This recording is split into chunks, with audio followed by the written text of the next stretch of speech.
বগুড়াকে বলা হয় উত্তরবঙ্গের প্রবেশদ্বার। এ জেলায় যুক্ত প্রায় ১৪০ কিলোমিটার মহাসড়ক।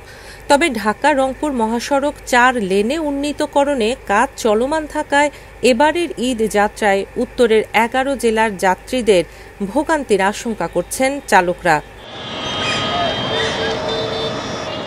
South Asia sub regional economic cooperation ২ প্রকল্পের আওতায় বগুড়া অংশে পড়েছে ৬৪ কিলোমিটার মহাসড়ক।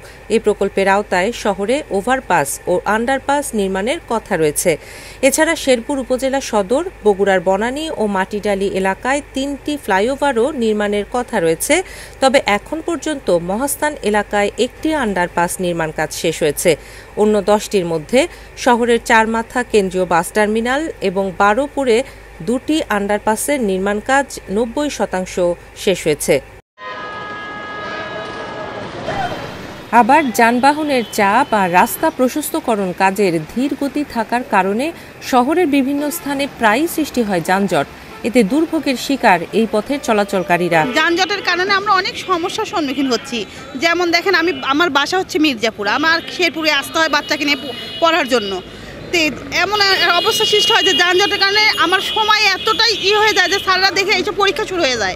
বাচ্চা এর জন্য অনেক সমস্যার সম্মুখীন হয়। এখানে আমরা যেখানে গাড়িগুলো ঘুরাই, লোক নামাই, ওখানে গাড়ি বামে সাইড করার জায়গায় নাই, রাস্তার উপর ট্রাক ছেড়ে দিছে। আবার ঘুরানোর সময় ডাইন সাইডে ৪ চাকায় লেগুনা এগুনা সিএনজি মিএনজিগুলো রাস্তায় যানজট করতেছে।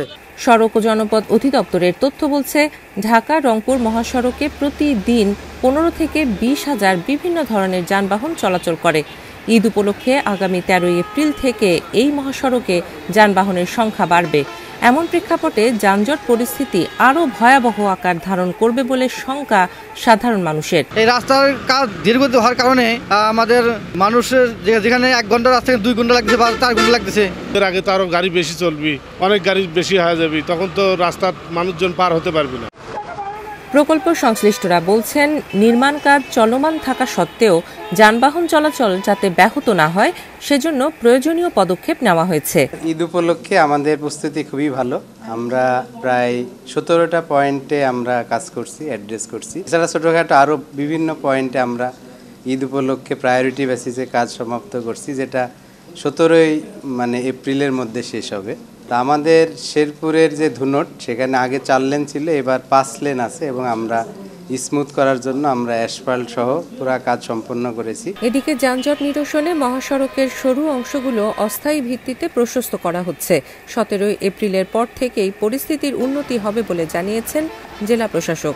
ঢাকা-রংপুর যে জাতীয় মহাসড়ক আছে, সেই মহাসড়কটা যাতে আমরা নির্বিঘ্নে ঈদটা চলাচল করতে পারে, সেই জন্য আমরা যে স্পটগুলোকে মনে করেছি যে একটু ন্যারো আছে, সেই স্পটগুলোকে আমরা আপাতত অস্থায়ী ভিত্তিতে এটাকে সম্প্রসারণ করার ব্যবস্থা নিয়েছি। ইতিমধ্যে দেখেছেন আমরা ৫টা স্পটকে আমরা চিহ্নিত করেছি এই পর্যন্ত।